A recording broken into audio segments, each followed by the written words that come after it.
Hey, welcome back to the channel.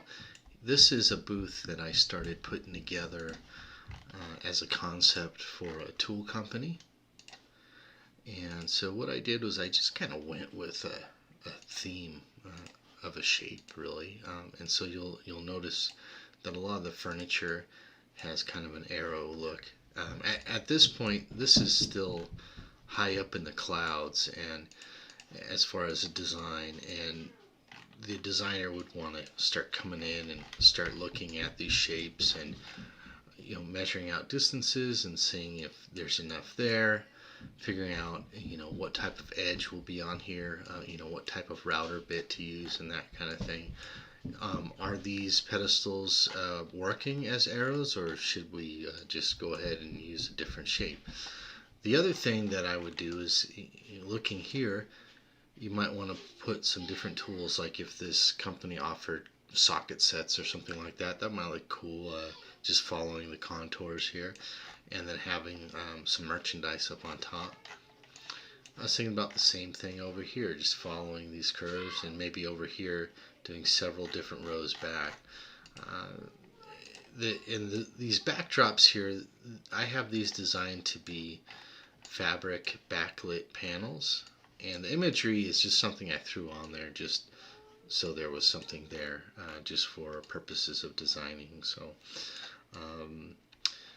the other thing you'll notice, this is a 20 by 20 footprint.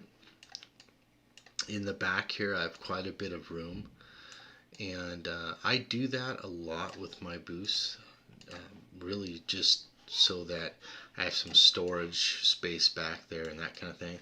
I usually put about a foot to a foot and a half, sometimes 2 feet, it depends on the booth setup. But this booth is also designed so it can be put together very quickly. One thing that you'll notice is that my panels here, these are only 4 feet tall, and I do that so that they can easily be taken down and stored, already put together in a crate. A lot of people will build their backdrops to go all the way to the floor, and everything down here is just wasted space because you're going to have furniture in it, you're going to have people walking in front of it. So putting anything down here on a panel or a backdrop, it just doesn't make any sense to me.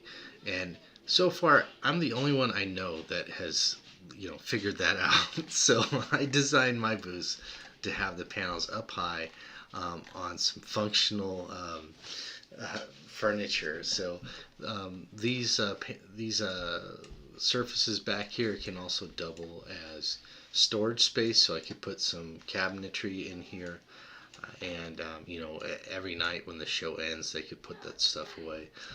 I also am realistic about trade shows. For me, I say, go ahead and sit down unless you're helping somebody.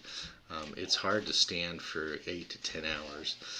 So that's kind of how I do mine.